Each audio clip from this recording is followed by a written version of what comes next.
So, Mark, here we are again. Another month gone back. Goes quickly. Well, Yeah. Number one, has a kit for next season been decided? Says Shane on Facebook.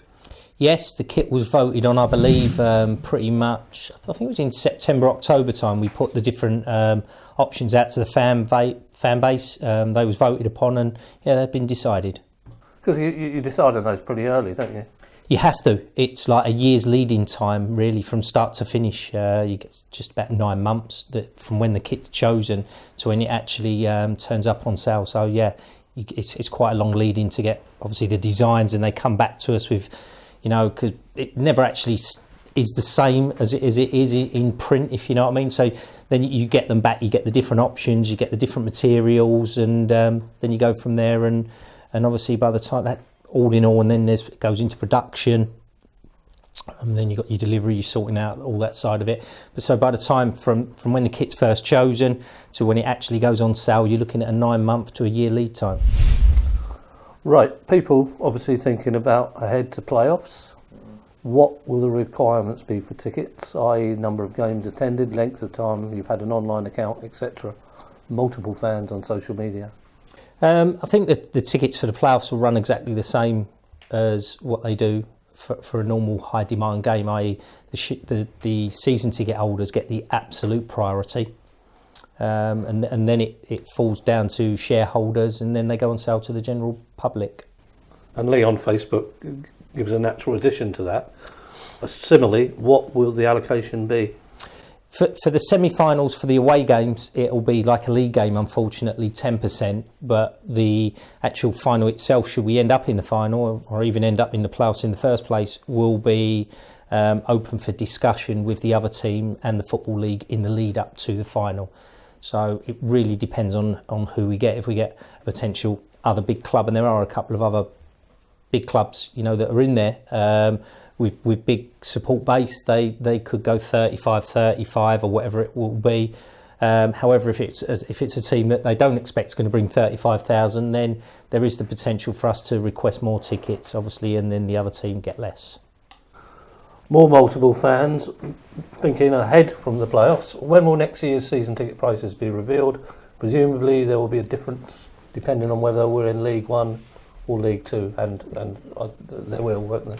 Yeah, that's exactly what we're waiting for now, really, to see what league we end up in before we announce the season ticket prices. As you know, we've consulted with various groups. The board, they've agreed the ticket pricing policy for next season.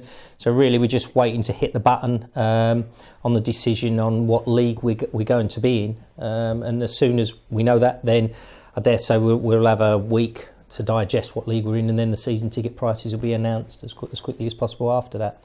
Now, Harry on Instagram asked what a lot of people were actually thinking at the time. Why was Ryan Fulton at Fratton for the game against Notts County on Good Friday, but couldn't play? Ryan was called up to the Scotland under-21 squad. He chose to stay and try and play for Pompey. But the Scottish FA, which is their right, wasn't very happy with that, and under international rules, that means he couldn't play for us. But they didn't obviously want him to play for them either. Yeah, he was selected. He was selected, yeah. He played? No. But initially, we thought that he would be able to play for us because of how he went about it with the Scottish FA. But the Scottish FA, I spoke to them, and they basically said they wasn't happy in playing for us, which is what they're under the regulations. They're fully entitled to do that. Is that fair that a country suddenly has a game and then comes in over the club and can actually demand your player? If you want my personal opinion, I think it's unfair, especially for a young lad like Ryan, who he's broke into a first team environment. He's playing regular first team football. He was one of 3 players that was on call at Scotland, so he might not have even got a game. He might have been sat on the bench where he was playing regularly here every week. So I would say for his development, it was better for him to play first team football, competitive football. However, you got to see it from the country's point of view, whatever country that may be, that they're fully entitled to call up the players they want to call up, and the rules are there to protect the countries in the respect that if they call them up and they decide not to go, then they can invoke a rule that says they can't play for the club, in a certain period when the international call-up's taken place. So it's a difficult one, because from a club point of view, I think it's not good. But if I was involved in international football, I could probably see the other side of the argument. Right, on to one that we were only looking at yesterday. Can we have the PA system sorted out in the North Stand?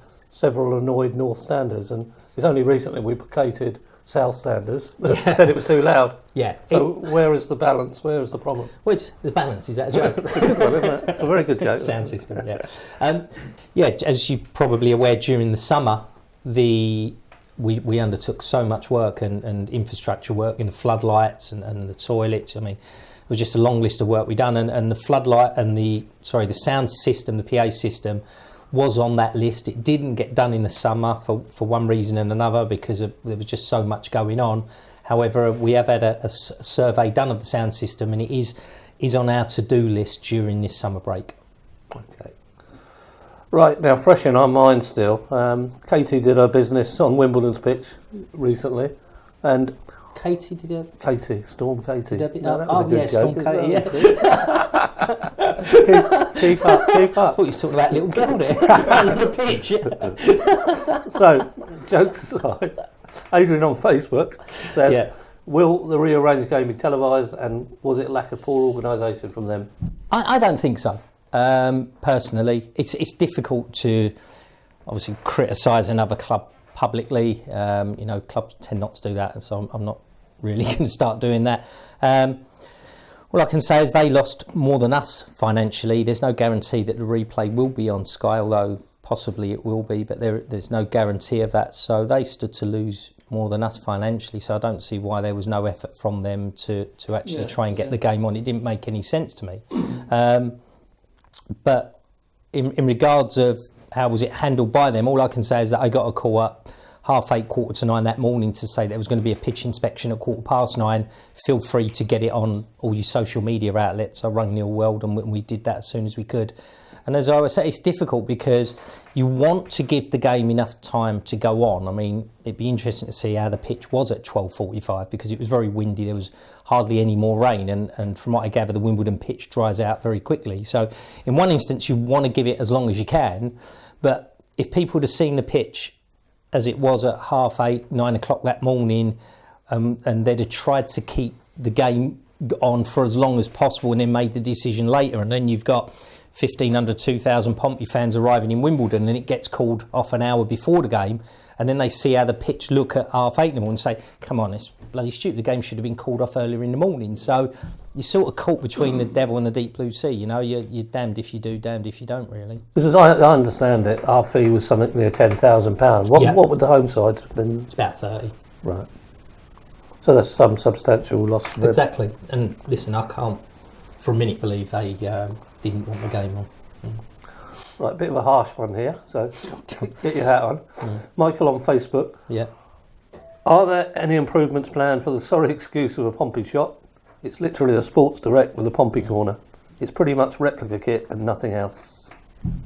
As people are probably aware that the shop isn't run by us anymore. It's important we have to go back 3 years, to a time when we was deep in debt. We'd just come out of admin, still steeped in huge amounts of debt, still losing significant amounts of money every year. And that's what we inherited. So the decision at that time was taken by the board, by a lot of the groups that we spoke to. One, we had to maximise revenue. So we had to get as much money as we could out of the kit and the shop, to help us on our road to recovery. And two, the kit had to be cheap, because for years and years and years, one of the biggest gripes that people had at the club, and not just this club, at most clubs, is that kits are miles too expensive. Now, Sondico, in regards to the kit, stroke Sports Direct, one of the same, who look after the shop, they ticked both boxes. Financially, they offered us the best deal, and in regards to kit prices, they promised us cheap kits, not just for adults, but specifically it was important that the kids kits were cheap, which they are.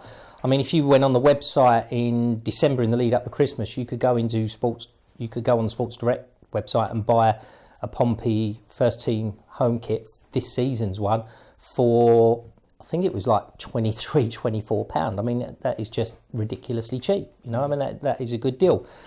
2 weeks ago, I was in London. I went up into, and this was another big plus, I went up into Lily White's, again owned by Sports Direct, and along with a lot of Premiership shirts, there was Pompey shirts for sale up in London.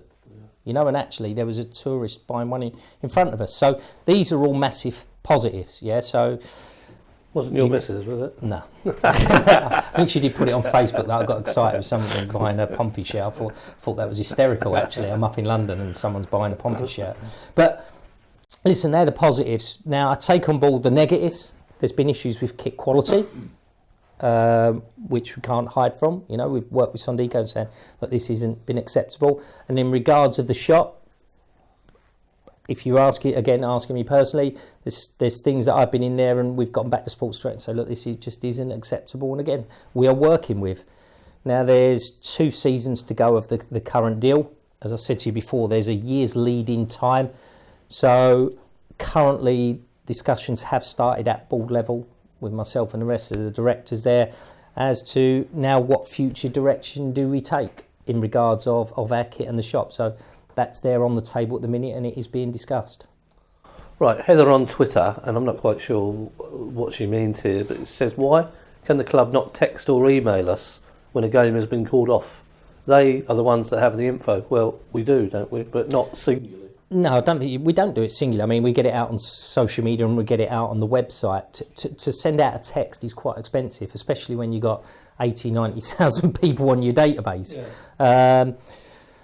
I mean, again, I suppose the argument there is that you've got the individual data of people that have bought tickets for a particular game. You could do that. I mean, to be fair, that's something we could look at, but it's very, very difficult. And as I say, most people now have got access to social media, Twitter, Facebook, Instagram, you know, and access to the website, which announces it off straight away. So it's something we look at. But again, if there's going to be a cost involved, especially in regards to texting, I'm not sure we could justify that. Several fans on Twitter, any update on the stadium? Has consultation started on whether to stay or go? Well, it's been in the news. It's been in the news now. The last couple of weeks. You know, the trust held a meeting. It's something that's on every board agenda, and it's just really a case. I mean, as I've said before, I think I've said here on the monthly questionnaire, we sort of put in the cart before the horse there. The thing that needs to unlock all of this is investment. You know, where is it going to come from? How is it going to affect, you know, the various shareholdings? And for a lot of people, and I can perfectly understand that, because as an example, if you say, right, we're opening up now investment, people can come in and put money in the club, you could end up in a situation where someone comes in, puts in £10 million, and all of a sudden he's the majority shareholder of the club. So there's got to be safeguards put in to protect everything that we've worked so hard for 3 years, you know, and as I said, there's something the board are discussing at the moment. Now, you wanted to end with this. I wanted to start with it, but let's get the good news out anyway. Go on. Of course, great news yesterday. So can you put into perspective the end of the year accounts and what they mean? Is the overall profit a success? If so, how much of one, says Jody on Instagram? I think I've read a lot of the comments. I think there's a little bit of some people saying, oh, it's £2,000.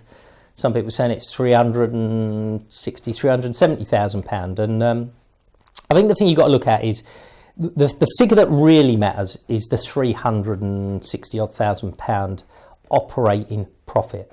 That's the key one, because a lot of businesses now, I hate using, acronyms, EBITDA, earnings before interest, tax, depreciation, amortisation. Well, we nearly had to cut her. Yeah. and why I say that the actual operating profit is effectively how you are operating as a business. Money going in, money coming out. That's the key figure. That's the one we earned £300,000. That's your EBITDA profit. Now, at that point, accountants get involved and start putting in a whole myriad of different formulas. And the big one that always strikes me as being amusing is depreciation. So Fratton Park, you know, we paid a certain figure for it in the initial purchase, and that gets written down over a number of years, a percentage, where I would actually argue, so that comes off of your operating profit to get down to your overall profit of £2,000. Now, the reality is Fratton Park depreciating? I don't believe it is. I think as an asset, it's actually going up in value, you know, as a house, or because the land value would go up, in my opinion. But in accountancy terms, that depreciates. You know, so the key figure is the operating one. That's the one that most businesses use as the benchmark as whether a business is doing well or not so well. Now, in regards of operating profit, we turned in 300,000 this year. We turned in a profit in our first full year, the year before that, and again, we're working hard this current financial year, because you're always sort of a year behind with your accounts. I mean, our year end's due to end again in June 2016. So, you know, you're always a year behind. I mean, and again, we're working hard again to deliver an operating P&L this year as well. We've gone in one direction, you know, and that's the way we have to keep working. Now, unfortunately for 2 seasons, all the work and the way the club was moving forward off the pitch, that didn't materialise on the pitch. As I say, football's not an exact science, you know, it's just how it is. You can never say, I mean, who'd have thought Leicester would be top of the Premiership going into April? Not many people, you know, so that's just how it is. That's football. But this year, in tandem, we are now seeing, you know, real, in my opinion, positivity and a moving forward on the pitch. So hand in hand, everything that's being done off the pitch is now being matched by what's being done on it. And when you get them, like I say, working hand in hand, I think we're in a fantastic position moving forward. As the accounts show, we've introduced a load of new revenue streams that were to a degree neglected during the Premiership years, because, you know, when you're in the Premiership and you just stood there waiting for the cheque to arrive every month, there's not so much of an onus to go out and try and earn another £100,000 to £300,000 elsewhere. But for us, we fight and scrape for every penny. And as I've said while discussing the accounts, that what we're trying to do is get as much money now funneled into our product. And what's our product? It's our players. You know, so we won't neglect what's going on off the pitch. We'll keep investing in that, you know, which you'll see again some work being undertaken during the summer. But predominantly now, what we want to do is get the money where it matters on the pitch, and, you know, but obviously in a sustainable way, that we never again do we put the club at risk. And who takes a bow for that? Everyone. You know, as I've said in the paper, it's great, you know, people interview me, and it's great being interviewed, but at the end of the day, I'm only as good as the chairman, I'm only as good as the board of directors, the presidents, the trust, and ultimately it's the fans, because if the fans don't come, the model doesn't work, you know. So we have to keep our end of the bargain, and talking to you is sort of to a degree keeping that end of the bargain, trying to be open, as honest as we can, keep working hard, keep driving forward, keep trying to do things right, respect supporters, you know, and in return they fulfil their side of the bargain. They keep coming to the games, they keep supporting us, keep supporting all the initiatives and everything we try and do in regards like the lottery, you know, academy fundraising, the Tifosi. And all I can assure you is that everyone from top to bottom of this football club is working as hard as they can, because we just want to give everything that we can back to the fans for the loyalty and what they've been through for the last few years.